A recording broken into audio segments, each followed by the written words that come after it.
곳곳에 마약 문제가 시끄러운데 군부대에서 대마초를 피운 장병이 적발돼 충격을 주고 있습니다. 한 명이 아니라면서요? 네, 지금 이제 뭐 드디어 이제 군 부대에서도 문제가 뭐 있다 이렇게 얘기는 나왔는데 이제 좀 크게 터졌습니다. 네. 사건이 발생한 곳은 경기도 연천에 있는 한 육군 부대에서 군 수사대가 제보를 받아가지고 이 그 병사들의 생활관을 압수수색을 했는데요. 거기에서 이 사물함 그리고 이제 생활관에 있는 천정에서 대마초가 이제 발견이 됐습니다.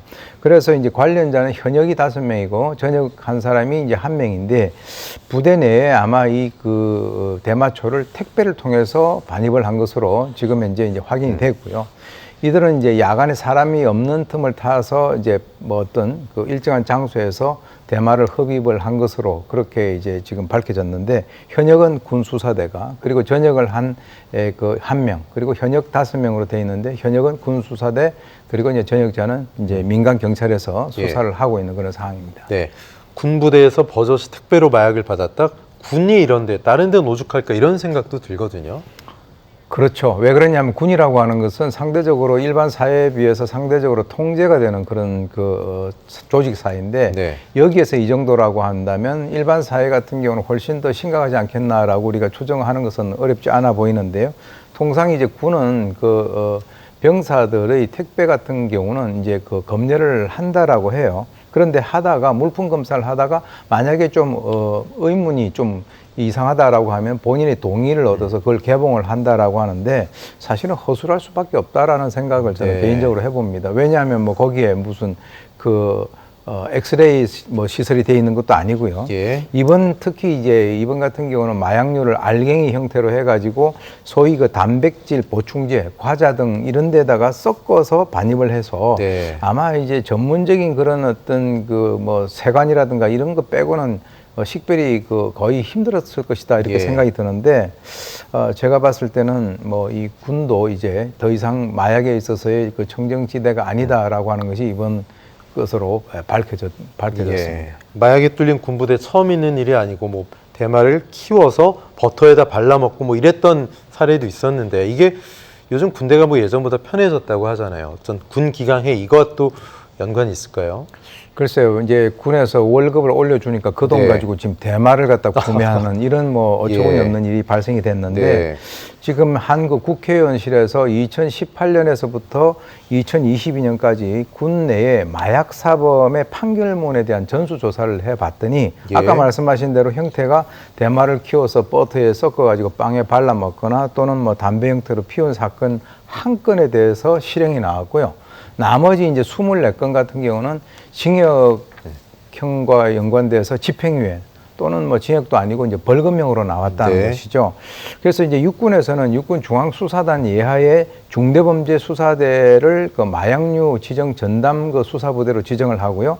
검경 그리고 미국의 그 마약국 그리고 세관과 함께 지금 이제 공조체제를 구성을 하고 있다라고 하는데 6월 1일부터 이제 본격적으로 활동을 한다라고 합니다. 그리고 이제 육군 전부대 마약류 집중 단속 활동을 병행한다라고 하는데 사실 군이라고 하는 게 육군만 있는 게 아니잖아요. 해군, 공군, 해병대도 있는데 적어도 국방부 차원에서 지금 현재 좀 강하게 대처를 하지 않으면 안 되는 그런 시점에 온 것 같습니다. 네, 사건을 하나 더 보겠습니다. 이른바 신대방팸 이게 오늘 많이 검색된 단어인데요. 낯선 단어입니다. 경찰이 수사에 착수했습니다. 정식 수사에 경찰이 나선 이유가 궁금합니다. 네, 지난 16일 날 강남의 한 빌딩에서 10대 여학생이 투신하는 장면을 이제 실시간으로 공개를 했고 그 영상이 SNS를 통해서 일파만파로 이제 확산이 됐는데요. 이 A양 같은 경우는 생전에 이 DC인 사이트의 우울증 갤러리라고 하는 그곳에 본인이 극단적 선택을 하겠다라고 하는 이 암시글을 지속적으로 올려온 것으로 그렇게 밝혀졌습니다. 그런데 이제 이 우울증 갤러리에서 활동을 하는 일명 신대방팸이라고 아마 그쪽에 위치가 신대방동 쪽에 있는 것 같은데 이 사건 이후에 이 갤러리에 있는 남성 회원으로부터 여성 청소년들이 피해를 받았다라고 하는 이런 신고가 이제 경찰에 접수가 됐고요. 그래서 이제 그 여학생 피해자의 복수의 성인 남성들이 접근을 해가지고 성관계를 요구했다라고 하는 이런 그 신고가 접수가 됐는데 지금 경찰은 B 씨 등 20대 남성 4명을 대상으로 해서 미성년자 의제강간 그리고 이제 폭행 협박으로 입건하여 이제 현재 수사 중에 있습니다. 네. 지금 우울증 갤러리 말씀하셨는데 뭐 최근 10대에 여학생이 투신 생중계 사건, 뭐 극단적 선택 전에 SNS에 자신을 바라보고 있는 사람들한테 인생을 허비하지 말고 뭐 커뮤니티를 접어라 이런 말을 남긴 것으로 전해지고 있습니다. 대체 어떤 갤러리길래 이런 일들이 벌어지는지 궁금하거든요. 이 우울증 갤러리인데요.